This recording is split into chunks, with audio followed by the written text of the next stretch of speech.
Hello दोस्तों, आज की कहानी मैं स्टार्ट कर रहा हूँ। एक वीडियो मेरी कहानी पे आधारित रहेगा। ये पिताजी मेरे अक्सर कहा करते थे कहानी, और कहानी का मकसद क्या है मेरे कहने का, ये आपको अगले वीडियोस में समझ में आएगा कि मैंने किस मंतव्य से कहा है। तो कहानी इस तरह होती है कि चार दोस्त होते हैं, जिसमें एक नाई होता है, एक ठाकुर होता है, एक ब्राह्मण होता है और एक शूद्र होता है, जिसे आज प्रकट नहीं करते हैं, मतलब उसकी भाषा नहीं बोल सकता मैं, संविधान ऐसा कहता है। तो ये चार लोग होते हैं, तो जा रहे होते हैं, ये कोई काम धाम करते नहीं हैं, तो इनके घर वाले भी नाराज होते हैं, वो भी होते हैं। तो चारों दोस्त जो है लड़पन में अपने चले जा रहे हैं, चलो काम ढूंढते हैं चारों मिलके। तो हुआ ये कि इनको चलते चलते जब टाइम हो गया, 1 दिन हो गया, 2 दिन हो गया, पैसे थे नहीं जेब में कुछ खाते पीते, तो इन्हें भूख लगी। तो भूख लगने में इन्होंने क्या देखा कि एक सामने जो है क्या है कि चने का खेत है, जिसमें चने बहुत ज़्यादा वो हो रहे हैं, उगे हुए हैं, चने निकले हुए हैं। तो इन्होंने कहा चलो चनों को भून के खाते हैं। तो भून के इन्होंने चने खाना स्टार्ट कर दिया। चना आराम से ये लोग खा रहे थे, तब तक उस खेत का मालिक आ गया। तो मालिक था ठाकुर, ठाकुर का खेत था। तो ठाकुर बोला कि भाई तुम लोगों ने चने क्यों खाए, पैसे दो। तो ये लोग बोले नहीं नहीं, पैसे मेरे पास है नहीं, पैसे मैं नहीं दे सकता आपको, पैसे हैं नहीं, और ये मेरे पास आपत्ति विपत्ति उन्होंने बताई, अपने घर की स्थिति बताई और कहा कुछ काम धाम ढूंढने के लिए जा रहा हूँ। तो वो भी बोला कि ठीक है चले जाओ। उसके बाद हुआ ये कि उसने कहा ठीक है, अगर ऐसी बात है तो आप चारों लोग जाओ। तो चारों लोग चल दिए, खुश होके प्रसन्न होके। तो उसने पीछे से आवाज दी कि भाई ऐसा है, ये जो शूद्र है ना, इसको रोकना पड़ेगा और आप लोग आगे जाइए।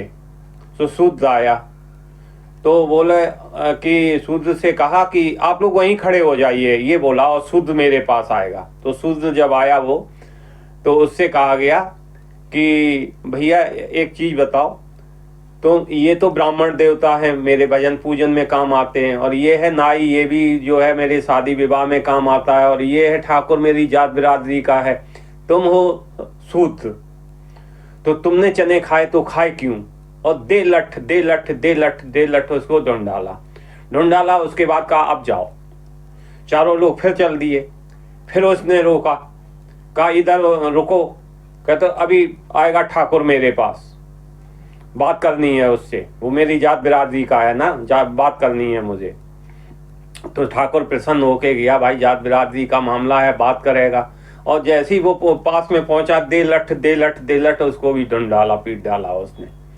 कहा कि ये बताओ कि ये तो है ब्राह्मण, मेरे काम काज करता है, ये है नाई, ये शादी विवाह में काम काज में आता है, सभी में आता है, न्योता वगैरह देने में निमंत्रण पहले नाई के द्वारा दिया जाता था।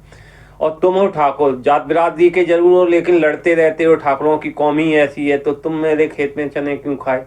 तो इसलिए उसे मारा। चल दिए तीनों चल दिए, खुश होके, दो खुश दो दुखी कि दो तो बच गए। उसने जब तीनों वो चारों चल दिए, फिर रोका एक को, कहा अब नाई आएगा। नाई आया तो नाई को कहा कि देखो भैया ऐसा है, तुम मेरे काम तो आते हो, शादी विवाह में बाल भी काटते हो, सब कुछ करते हो, घर पे बुलाता हूँ तब आ जाते हो, सेवा भी करते हो, मालिश भी करते हो, लेकिन पैसे भी लेते हो ना। और जब पैसे लेते हैं नाई, तो फिर व्यवहार किस चीज का भाई, चने खाए हैं, पैसे दो उसके। दे लठ उसको भी पीटा। अब बचे ब्राह्मण देवता बड़े खुश कि अरे आज तो मजे आ गए यार, आज ब्राह्मण होने का फल मेरे को मिल गया। गए आगे बढ़े, जैसे ही बढ़े उसने ब्राह्मण को भी बुलाया, और ब्राह्मण से वो ही बात कही कि पूजा मंत्रणा करते हो तो पैसे तो लेते हो, तो उन्हें भी ढूंढ डाला। अब चारों पिट गए। चारों जब चले तो चारों ने फिर कहा कि यार ऐसा है कि इसने एक एक करके सभी को धो डाला, सभी को पीटा। अगर हम चार थे, वो एक था, मैं उसे पकड़ लेता तो कैसा मजा रहता। तो कहा हाँ ये तो ठीक है। यही स्थिति हमारे देश की है आजकल, जातियों में बटे हुए हैं। अब अगले वीडियोस में मैं बताऊंगा कि इस कहानी का मकसद क्या था। धन्यवाद।